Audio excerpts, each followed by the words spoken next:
What's up, people? Hope you're doing great. I'm back with another video. This video is a social awareness video.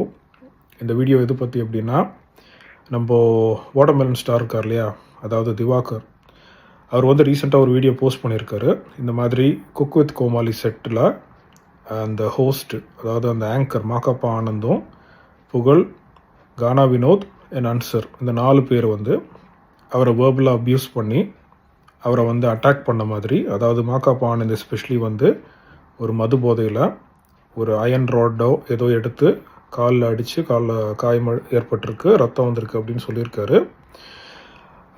So இது வந்து நம்ம first of all இது கரெக்டான நியூஸா, இது உண்மையான நியூஸா அப்படின்னு பார்க்கணும். அப்படின்னா ஒரு மனுஷன் வந்துட்டு போய் கேஸ் கொடுக்குற அளவுக்கு போயிருக்காரு அப்படின்னா அது வந்து சாதாரண விஷயம் இல்லை. ஃபஸ்ட்டு ஒரு விஷயம் நடக்கிறப்போ when you're the victim, நீங்கள் பேசுகிறதுக்கு உங்களுக்கு கொஞ்சம் தைரியம் வேணும். எனக்கு வந்து இந்த மாதிரி ஒரு கெடுதல் நடந்திருக்கு, ஒரு தவறு நடந்திருக்கு அப்படின்னு அதை பற்றி பேசுகிறதே பெரிய விஷயம். அண்ட் திவாகர் வந்து is not a coward. So அவர் என்னதான் வந்து ஒரு நார்சிசிஸ்ட் அப்படின்னு பீப்புள் சொன்னால் கூட, அதாவது தற்பெருமை பேசுகிற ஆள், மனநோயாளி இப்படின்னு என்னென்னவோ அவர் வந்து உருவகேலியெல்லாம் பண்ணாலும், அவரை வந்துட்டு கலாய்க்கிறன்ற பேரில் வேர்பல் அப்யூஸ் இந்த மாதிரி பண்ணால் கூட அவர் வந்து தைரியமாக பேசுகிற ஒரு ஆள் தான் நம்ம பிக் பாஸ் ஷோலையே பார்த்தோம். அப்போ வந்து இது எந்தளவு சீரியஸாக இருந்திருந்தால் அவர் வந்துட்டு இது ஒரு கேஸாக ஃபைல் பண்ணியிருப்பார். And then he's Khan to the commissioner about it. So இதில் சில விஷயங்கள் நம்ம அப்சர்வ் பண்ணணும். ஃபர்ஸ்ட் ஆஃப் ஆல் என்னை பொறுத்த வரைக்கும் இது நடந்திருக்குமா அப்படின்னு என்ன கேட்டிங்கன்னா, நான் பார்த்த வரைக்கும் நான் எதிர்பார்த்தது தான் இது ஆக்சுவலாக. அதாவது இந்த மாதிரி விஷயம் ஏதாவது ஒன்று நடக்கும், அதாவது இந்த கலாய்க்கிறதுன்ற பேரில் இந்த பார்டர் லைன் அப்யூஸ் பண்ணுறாங்க. இது வந்து பேசிக்கலி அப்யூஸ் தான். இது ஒரு விதமான அப்யூஸ் இது. ஸோ அதை வந்து எல்லாருமே ரசிக்கிறோம், நம்ம டிவியில் பார்த்து ரசிக்கிறோம், மீம்ஸ் க்ரியேட் பண்ணுறோம், ஷேர் பண்ணுறோம், ஃபார்வர்ட் பண்ணுறோம், அதெல்லாம் பண்ணுறோம். பட் அதில் வந்து ஒரு பர்சன் வந்து அஃபெக்ட் ஆகிறாரு. அவர் வந்து சாதாரணமாக அஃபெக்ட் ஆகலை. அது வந்து ஒரு சைக்கலாஜிக்கல் லெவலில் ரொம்ப பாதிப்பு ஏற்படுத்துகிற ஒரு விஷயம். அது ஒரு 4 பேர் ஒன்று சேர்ந்துட்டாலே வந்து நமக்கு எப்படி இருக்கும்? இப்போ நம்மளே வந்து யாராவது ஒரு 4 பேர் டார்கெட் பண்ணுறாங்க கண்டினியூஸாக, நம்மள ஏதாவது குறை சொல்லிக்கிட்டே இருக்காங்க. நீ இப்படி இருக்க, நீ என்ன இந்த மாதிரி நடக்கிற, நீ என்ன இந்த மாதிரி பேசுகிற, ஏன் இந்த மாதிரி இருக்க, நீ ஏன் இவ்வளோ சாப்பிட்ற, இப்படிலாம் சொன்னால் வந்து நமக்கு ஒரு பாயிண்ட்டுக்கு மேலே கோவம் வரதான் செய்யும். அதுதான் வந்து திவாகருக்கும் வந்திருக்கு. அவரும் மனுஷன் தானே, அவர் கோவம் வரக்கூடாதா? இந்த கமெண்ட் செக்ஷன்லாம் நான் பார்க்குறப்போ வந்து எல்லாமே இன்னும் அவர் வந்து இன்சல்ட் பண்ணி அசிங்கமாக குரங்கு மாதிரி இருக்க, இந்த மாதிரி அடித்தாங்களா, உண்மையாக இருந்தால் நல்லது அப்படின்லாம் செலிப்ரேட் பண்ணுற பீப்புள் நான் பார்க்குறேன். அது வந்து எப்படிப்பட்ட ஒரு மனநிலைன்னு எனக்கு தெரியல. இது உங்கள் ஃப்ரெண்ட்ஸோ இல்லை உங்களுடைய ஃபேமிலி மெம்பர்ஸ் யாராவது, இல்லைனா உங்கள் பையன் உங்கள் பொண்ணை வந்து யாராவது இந்த 4 பேர் ஒரு 3 பேர் வந்து டார்கெட் பண்ணி இந்த மாதிரி மது போதையில் அட்டாக் பண்ணால் உங்களுக்கு ஓகேவா? இதே மனநிலை தான் நீங்கள் இருப்பீங்களா? எனக்கு தெரியல. அதாவது இது திவாகருக்கு சப்போர்ட்டாக நான் பேசலை. நான் பார்த்த வரைக்கும் வந்து திவாகர் வந்து பொய் சொல்கிற ஆள் கிடையாது. ஸோ அவரோட இன்டர்வியூஸை நான் பார்த்துருக்கேன், பிக் பாஸ் ஷோலையும் நான் பார்த்தேன். அதாவது பர்ஃபெக்டாக யாருமே இருக்க மாட்டாங்க. இப்போ திவாகர் வந்து பர்ஃபெக்டானா திவாகர் பர்ஃபெக்ட் கிடையாது. அவர் வந்து மேபி அவருக்கு ஏதோ சம் இஷ்யூஸ் இருக்குது, நமக்கு அது என்னன்னு தெரியல. அப்படி இருந்தும் இது எல்லாத்தையும் தாண்டி ஒரு மனுஷன் வந்து ஃபேமஸ் ஆகிருக்கான். அந்த ஃபேமஸ் ஆனதுக்கு மெயின் ரீசனே நீங்கள் தான் இல்லையா? பீப்புள் தான் வந்து ஃபேமஸ் ஆக்குனீங்க அவரை. அப்போ வந்து இந்த கலாய்க்கிறது அப்படின்ற அந்த விஷயத்தை வந்து ஏதோ ஒரு சம் சார்ட் ஆஃப் கவர்னன்ஸ் தேவை. அதாவது இது யாராவது மானிட்டர் பண்ணணும். இந்த மாதிரி ஒரு பாயிண்ட், ஒரு எல்லை மீறி போகுது. அப்போ வந்து நீங்கள் ஒரு மனுஷனை, அதாவது for the sake of TRP, ஒரு மனுஷனை நீங்கள் இந்த அளவுக்கு இன்சல்ட் பண்ணலாமா? இதே ஒரு பொண்ணை வந்து இந்த மாதிரி பேசினா அந்த சேனல் ஒத்துக்குமா? இதெல்லாம் நமக்கு யோசிக்க வேண்டிய விஷயங்கள் இதெல்லாம். அதாவது ஆண் பெண் என்ற விஷயம் கிடையாது. பட் இருந்தாலும் திவாகரோட பிளேஸில் வேறு யாராவது ஒரு லேடி இருந்திருந்தா, இந்த கலாய்க்கிறதுன்ற பேரில் இந்த மாதிரி 4 பேர் இந்த மாதிரி பண்ணியிருந்தா அது நம்ம எந்த அளவுக்கு அதை ஏற்றுக்கிட்டு இருந்திருப்போம்னு எனக்கு தெரியல. இது திவாகர் தானே. அதாவது ஒரு நாய் பூனை கிடைக்கிற நீதி கூட வந்து மனுஷனுக்கு கிடைக்கிறது கிடையாது இந்த காலத்தில். அப்போ திவாகரை வந்துட்டு நம்ம அந்த மாதிரி பார்க்குறதுக்கு என்ன ரீசன் அப்படின்னா, நம்ம வந்து எஸ்பெஷலி இந்தியாவில் சொல்கிறேன், நம்ம எஜுகேஷன் லெவல் ஹையாக இருந்தால் கூட நம்ம அவேர்னஸ் லெவல் ரொம்ப லோவாக இருக்குது. அதில் என்ன டைப் ஆஃப் அவேர்னஸ் அப்படின்னா, ஒரு பர்சன் வந்துட்டு ஏதோ ஃபிசிக்கலி சேலஞ்சிட்டோ, இல்லைனா நம்ம ஊரில் வந்து ஹேண்டிகேப்டுன்னு சொல்லுவாங்க, ஹேண்டிகேப்டுன்னு அவங்கள கூப்பிடக்கூடாது. ஸோ அது வந்து ஒரு டெரகேட்ரி டேர்ம், இல்லைனா டிஸ்கிரிமினேட்டரி டேர்ம் அப்படின்னு சொல்லுவாங்க. நம்ம அவங்கள வந்துட்டு டிஃப்ரெண்ட்லி ஏபிள்ட், அதாவது பாசிட்டிவாக சொல்லணுன்னு தான் சொல்கிறாங்க இந்த உலக நாடுகள். பட் நம்ம இந்தியாவில் இன்னுமே அவங்கள வந்து ஹேண்டிகேப்டுன்னு ஒரு இன்சல்ட்டிங்கான ஒரு வேர்ட் தான் யூஸ் பண்ணுறோம். ஸோ அந்த ஆஸ்பெக்டில் இப்போது திவாகர் வந்து ஹேண்டிகேப்ட் நான் சொல்ல வரல. பட் அந்த மாதிரி இருந்தாலுமே வந்து அதை கிண்டல் பண்ணி கேள்வி பண்ணுற ஆளுங்க இப்போ அவங்கள வந்து நம்ம செலிப்ரேட் பண்ணுறோம். அவங்கள வந்துட்டு ஒரு ஹீரோவாக நம்ம பார்க்குறோம். எக்ஸாம்பிள் கானா வினோத். ஒரு ஆள் மாட்டினா அப்படின்னு சொல்லிட்டு எந்த அளவுக்கு அவரை வந்துட்டு நீங்கள் இன்சல்ட் பண்ணுவீங்க? ஒரு லிமிட் இல்லையா உங்களுக்கு? நீங்கள் தான் எந்த அளவுக்கு ஃபேமஸ் ஆகிட்டீங்கல்ல. இதுக்கு மேலேயும் அவர் எதுக்கு நீங்கள் டார்ச்சர் பண்ணணும்னா எனக்கு புரியல. அதாவது ஒரு மனுஷன் சைலண்ட்டாக இருக்க அதிகமாக வந்து மிருக்க தான் செய்வாங்க. திவாகர் வந்து நான் அப்ரிஷியேட் பண்ணுறேன் இந்த விஷயத்தில். He standing up for his rights, for what is right, and he's taking action. இந்த ஆக்ஷன் அவர் எப்போவோ எடுத்துருக்கணும். நான் வந்து நிறைய தடவை நம்ம சேனல்லேயே சொல்லியிருக்கோம். இந்த மாதிரி வேர்பல் அப்யூஸ் பண்ணுறவங்க, பார்டர் லைன் ஃபிசிக்கல் அப்யூஸ் பண்ணுறவங்க இப்போ வந்து அட்டாக்கே பண்ணியிருக்காங்க அப்படின்னா வந்து அது ஒரு பக்கம் நம்புறதுக்கு கஷ்டமாக இருந்தால் கூட what if it is true, அப்போ உண்மையாகவே நடந்திருக்கு அப்படின்னா அதுக்கு என்ன பண்ண போகிறாங்க? அந்த சேனல் என்ன பண்ண போகிறாங்க? Are they going to take necessary action against these people? இன்னொன்று வந்து மாக்காப்பா வந்து is always under the influence அப்படின்னு சொல்கிறாங்க. அதாவது மது அருந்துட்டு தான் அவர் ஷோக்கே வருவார், அதை வச்சு தான் அவர் ஆங்கரிங்கை பண்ணுறாரு அப்படின்னு சொல்கிறாங்க. அது எந்த அளவுக்கு உண்மைன்னு எனக்கு தெரியல.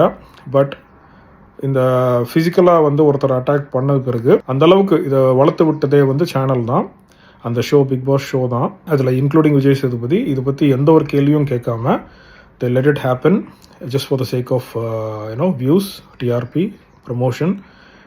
அண்ட் அதோட அவுட்கம் வந்து இப்போது இந்த மாதிரி இந்த சம்மந்தமே இல்லாத ஒரு ஷோ, குக் வித் கோமாளி ஷோக்கும் திவாகருக்கு என்ன சம்மந்தம்னு எனக்கு தெரியல. அதாவது அவர் கூட்டு வரதே வந்து இன்சல்ட் பண்ணுறதா தான் கூட்டு வராங்க. அது வந்து இஷ்டத்துக்கு, அதாவது நாட் ஓன்லி திவாகர், ராமரை கூட பார்த்தீங்கன்னா ஒரு பாயிண்ட்டுக்கு மேலே ரொம்பவே அசிங்கப்படுத்தி கேலி கிண்டல் பண்ணி சிரிப்புன்ற பேரில் இந்த மாதிரிலாம் பண்ணுறாங்க. ஸோ இது எல்லாத்துக்குமே வந்து இந்த சேனல் தான் மானிட்டர் பண்ணணும். இவங்க எல்லாரையுமே வந்து கேள்வி கேட்கணும், ஏன் இந்த மாதிரி பண்ணுறீங்க, அது சில கோட் ஆஃப் கான்டக்ட் அப்படின்ற மாதிரி ஏதாவது செட் பண்ணணும். இந்த மாதிரி பிஹேவ் பண்ணுங்கள். என்னதான் இது வந்துட்டு ஒரு என்டர்டெயின்மெண்ட் சேனலாக இருந்தாலுமே இதை சின்ன பசங்களும் பார்க்குறாங்க. அதனால் நீங்கள் மேக்ஸிமம் யூஸ் பண்ணுற இந்த ஜோக்ஸ் இதெல்லாம் கொஞ்சம் அவாய்ட் பண்ணுங்கள். Make it funny. அதாவது ஸ்லாப் ஸ்டிக்காக பண்ணலாம், இல்லைனா கவுண்டர் கொடுக்கலாம், அதெல்லாம் பண்ணுங்கள். அது கிளவராக கொஞ்சம் விட்டியாக பண்ணலாம். அதை விட்டுட்டு இந்த மாதிரி வெட்டியாக பண்ணிகிட்ருக்கீங்க, அதெல்லாம் வந்து நல்லா இல்லை. ஸோ இந்த விஷயத்தில் நான் வந்து என்னுடைய ஃபுல் சப்போர்ட் வாட்டர்மெலன் ஸ்டாருக்கு தான் நான் கொடுக்குறேன். ஏன்னா அவர் வந்து பொய் சொல்கிற ஆள் கிடையாது நான் பார்த்த வரைக்கும். அப்படி எந்த அளவுக்கு அவர் அஃபெக்ட் ஆகிருந்தால் அவர் வந்து இப்போது இந்த விஷயத்தை பண்ணியிருக்காரு அப்படின்னு நம்ம கவனிக்கணும்.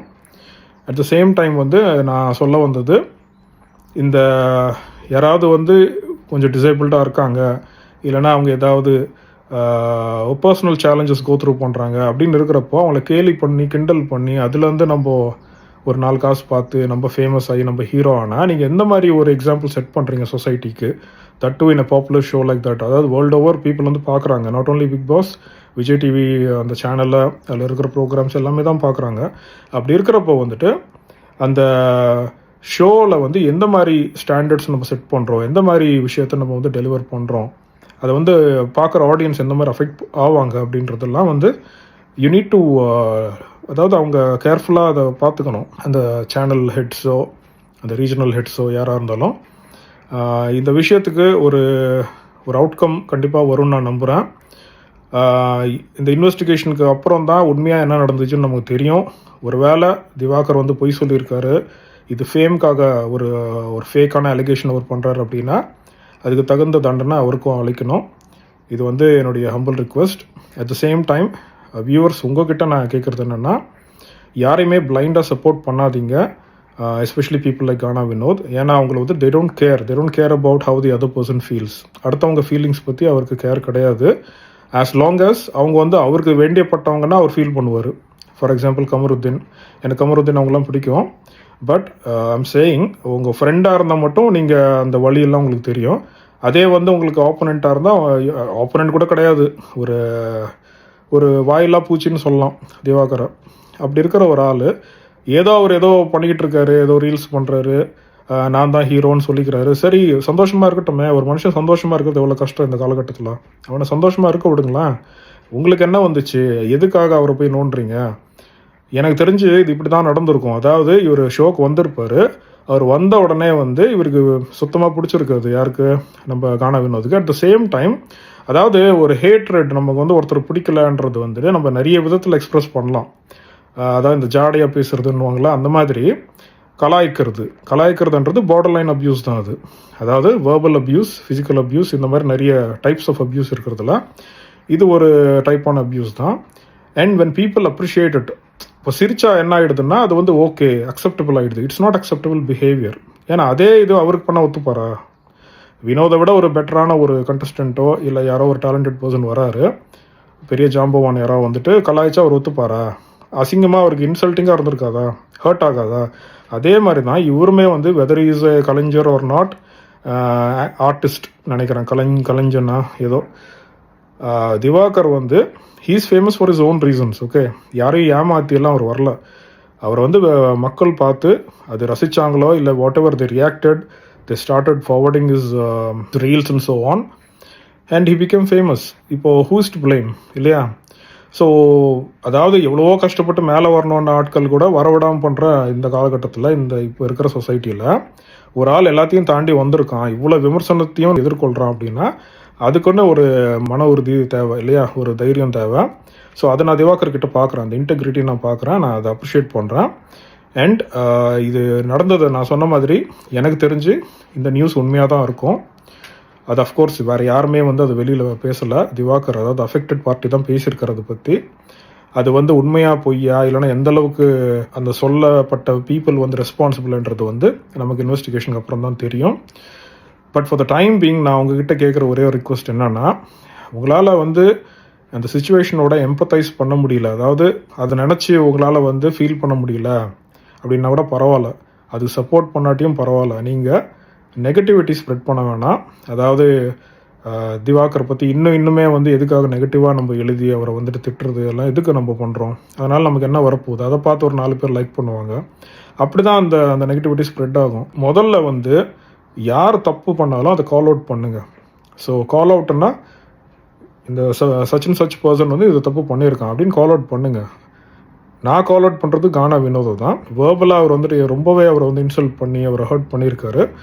அதுக்காக அப்பப்போ ஒரு மன்னிப்பு கேட்டு ஃப்ரெண்ட் ஆனால் கூட மனசுக்குள்ளே அவருக்கு வந்துட்டு ஏதோ சம்திங் அவருக்கு பிடிக்கல. ஸோ அந்த 2 பேருக்குமே செட் ஆகாதுன்னு ஏற்கனவே சொல்லியிருக்கேன்.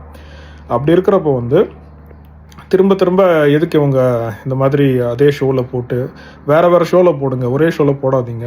உங்களுக்கு நல்லா தெரியும் இவங்கள ஒரே ஷோவில் போட்டால் இந்த மாதிரி பிரச்சனை வரும் அப்படின்னு. ஆனால் அந்த பிரச்சனையை வந்து பாசிட்டிவாக நீங்கள் மாற்றிக்கிறீங்க. At the expense of someone இல்லையா? At the cost of someone நம்ம வந்து இது பண்ணுறோம். அந்த மாதிரி வந்து நீங்கள் சம்பாதிச்சு பெரிய ஆளாகி அது எப்படிப்பட்ட ஒரு லைஃபாக இருக்கும் நீங்கள் யோசிக்கணும். ஸோ அதனால் வந்து இந்த மாதிரி இன்னொருத்தரை பார்த்து கேலி கிண்டல் பண்ணுறது, இந்த கலாய்க்கிறதுன்ற பேரில் அது வந்து வெளிநாட்டில் பண்ணிங்கன்னா அதுக்கு வந்து அதோடைய அவுட்கம் வேறு மாதிரி இருக்கும். பப்ளிக் டிவியில் ஒருத்தரை வந்து இன்சல்ட் பண்ணி உருவகேலியெல்லாம் பண்ணிவிட்டு எல்லாரையும் சிரிக்க வச்சு அந்த மாதிரி ஒரு லைஃப், அந்த மாதிரி ஒரு பாப்புலாரிட்டி நமக்கு அவசியமாக நம்ம யோசிக்கணும். அதனால் நான் இந்த வீடியோ இது சொல்லி முடிச்சுக்கிறேன். இந்த மாதிரி இந்த அவேர்னஸ் நம்ம எல்லாருக்குமே தேவை. அதாவது ஒருத்தருக்கு வந்து அவங்கள பற்றி பேசுகிறதோ அவரை கிண்டல் பண்ணுறதோ அவங்களுக்கு பிடிக்கல அப்படின்னா அவங்க வேணான்னு சொல்கிறப்போ அதை நம்ம நிறுத்துறது தான் பெஸ்ட்டு. இதில் ஆணுக்கு ஒரு ரூலு பெண்ணுக்கு ஒரு ரூலுலாம் கிடையாது. நம்மளும் வாழ்வோம், மற்றவங்களும் வாழ வைப்போம். ஸோ லிவ் அண்ட் லெட் லிவ்னு சொல்லி இந்த வீடியோ நான் முடிச்சுக்கிறேன். Until we meet again, I'll see you in the next video. Bye.